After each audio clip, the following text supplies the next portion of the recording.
For Generation Xers growing up in England in the 60s and 70s, there were no more notorious faces or names than those belonging to MYRA Hindley and Ian Brady.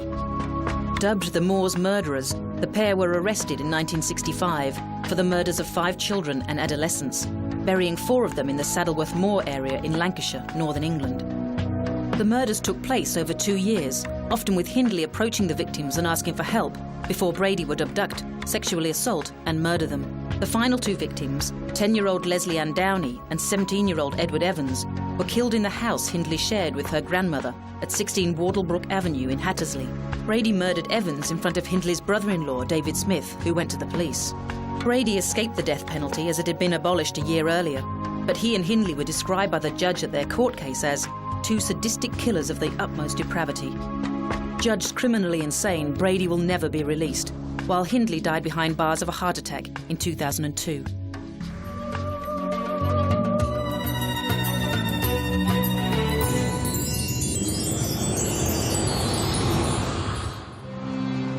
Changi Prison was first constructed by Singapore's British administration in 1936. It was a civilian prison, and after the fall of Singapore to the Japanese in World War II, in February 1942, the Japanese continued to use it, housing some 3,000 civilians in a facility built for 600. Despite its reputation, prisoners of war were rarely held there. Instead, the Japanese used the British Army's nearby Selarang barracks as a prisoner of war camp. Around 50,000 Allied soldiers, mostly British and Australians, were held captive in Selarang, but Changi is the name that came to be remembered.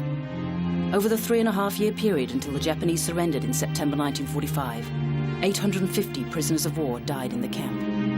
Abuse, deprivation and suffering were rife in Selarang, but so were displays of remarkable resilience. One of the most notorious instances was the Barrack Square incident, which followed the recapture and execution of 4 Allied POWs. Furious at their actions, the Japanese commander tried to force the entire camp to sign a no-escape pledge, which outraged the British and Australians, who believed it was actually their duty to try and escape if they could. All but 3 of them refused to sign the pledge, so the Japanese forced the rest, around 17,000 men, into the open square without water or sanitation for 5 days. As dysentery spread like wildfire, the prisoners eventually agreed to sign, but only under duress, and many of them used false names. Ned Kelly was a particularly popular choice. Even in the dismal conditions, the prisoners found some hope.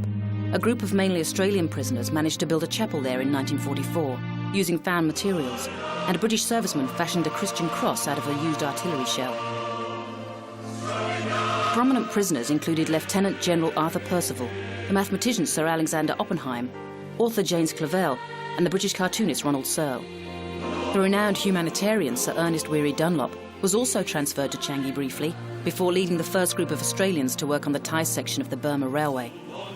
It was there and other Japanese forced labour camps like Sandakan that saw far greater numbers of casualties from the brutal conditions. The Burma Railway was also known as the Death Railway, and for good reason. The current Changi Museum was opened in 2001 on the 59th anniversary of the fall of Singapore. One of its main stated aims is to allow closure for the many emotional scars inflicted by the war years.